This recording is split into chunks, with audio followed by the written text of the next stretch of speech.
Fala galera, sejam bem-vindos a mais um vídeo do canal Estamos em Obras. E hoje eu vou falar sobre o livro Tony Moon, Está Tudo Fora de Controle, cara, do Pedro Duarte. Mas é depois da vinheta, vamos lá!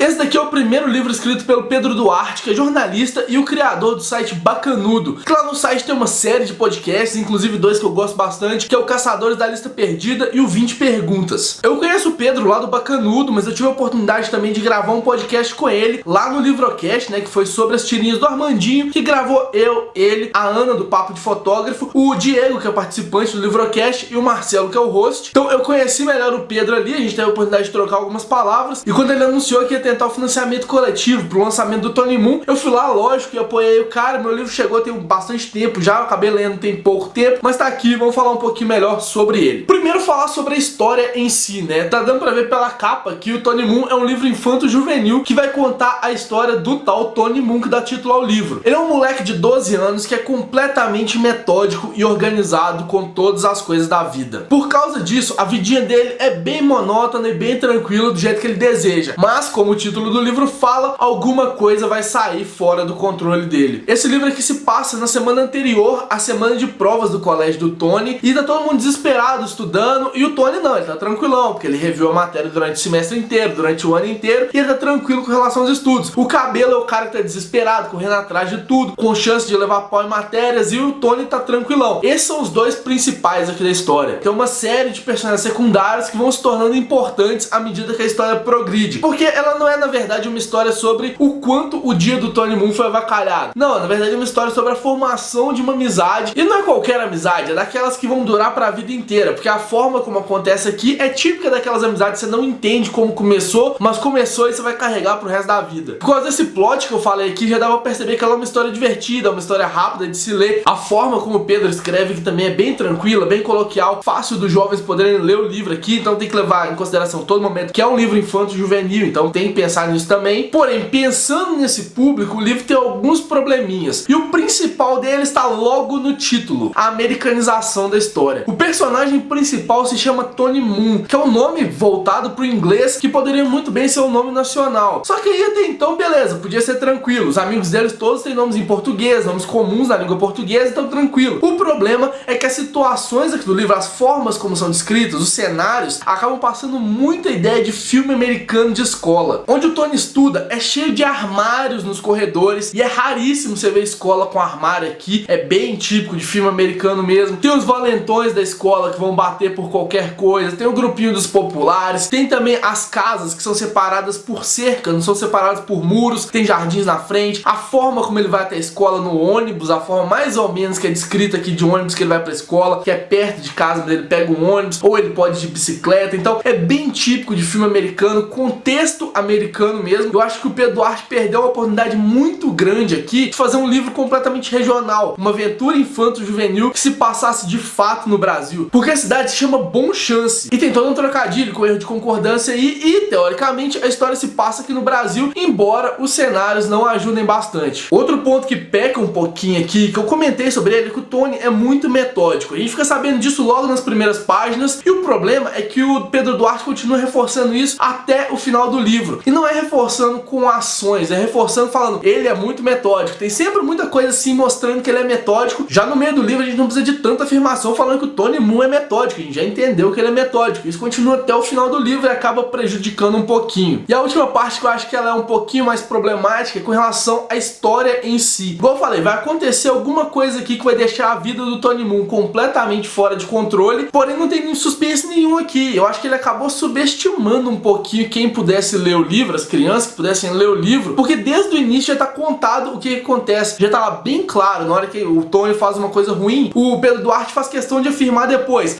e o troco viria de uma forma pior. Então já tá descrito logo de cara quem é o responsável, e à medida que vão acontecendo outras coisas, a gente vai vendo que os responsáveis vão se juntando ali, e a gente entende exatamente o que vai acontecer. Não tem outra explicação possível pro livro, e por isso o plot ficou bem facinho de descobrir o que era. Logo de cara já dá pra saber. Eu acho que isso é subestimar um pouquinho o público. Eu acho que o público infantil merece um pouquinho mais de crédito do que isso. E além de tudo, o livro termina com um gancho para um segundo volume, que, assim, de verdade, não precisa. A história pode fechar nela mesma, e se a gente achar interessante quando for lançado o segundo, a gente vai comprar do mesmo jeito. Não tem necessidade de inserir um pequeno mistériozinho ali pra pessoa poder comprar o próximo volume. A gente não tá falando de uma série de TV que a pessoa tem que voltar na semana que vem. Não, até porque nem tem previsão do lançamento do segundo volume. Dava pra fechar a história inteira do Tony Moon ficando fora de controle muito facilmente e encerrar bacana. Apesar dos probleminhas que eu falei aqui, é um livro divertido de ser lido e não precisava desse cliffhanger. É um recurso de roteiro um pouco barato pra um livro, né, que quer vender logo um segundo, sendo que nem tem o segundo ainda. Porém, né, eu acho que desnecessário. Antes de encerrar, eu queria falar um pouquinho sobre a edição do livro, que é um livro independente, né, então foi todo um trabalho do Pedro Duarte pra fazer esse livro acontecer. Ele dá banho em muito livro de editora e eu tô olhando pra você, viu, Rocco? A diagramação do livro é bacana, a fonte utilizada é legal, principalmente as ilustrações do Brão Barbosa. Eu vou ver se eu pego uma aqui que fica mais fácil de ver, mas as ilustrações do Brão Barbosa estão muito legais pro livro, então eles dão toda uma aura do que é o Tony Moon aqui, por exemplo, o Tony Moon apanhando, uma ilustração de página dupla, né, bem legal. Então as ilustrações do Brão Barbosa estão legais, a diagramação tá boa, a qualidade do livro tá muito legal, então pontos pro Pedro Duarte, ponto pra quem ajudou, se tiver alguém que tiver ajudado ele a fazer essa edição, ficou muito legal. Eu acho que os editores podiam ter esse mesmo cuidado que ele teve aqui, porque tem muito livro que não tem. E só um pontinho negativo aqui com relação às ilustrações é que algumas foram colocadas antes da ação acontecer. Essa mesma que eu mostrei do Tony Moon apanhando, acontece antes mesmo do Tony Moon apanhar. Então a gente lê o trechinho e fica sem saber, uai, por que o Tony Moon tá apanhando? O que aconteceu aqui? Por que estão me mostrando isso? Só na página seguinte que a gente vai ver por que ele apanhou. Isso acontece algumas vezes com as ilustrações aqui, é só um pouquinho de cuidado na hora de diagramação mesmo. Então é isso, faz aquelas coisas de sempre, curte, compartilha o vídeo, mostra pros amiguinhos, se inscreve no canal se não for inscrito e me conta aqui se você conhece o Bacanudo, se você não conhece eu vou deixar o link aqui na descrição. O Pedro tá com uma série de tirinhas agora falando do mesmo personagem, vou deixar o link aqui na descrição também. Se vocês não conhecem o trabalho do Pedro ainda, corre lá pra dar uma olhada que é bem bacana, sem trocadilho com o Bacanudo. E é isso, se você tiver lido o livro, comenta, se ficou interessado, comenta aqui também, eu quero conversar com você sobre isso, beleza?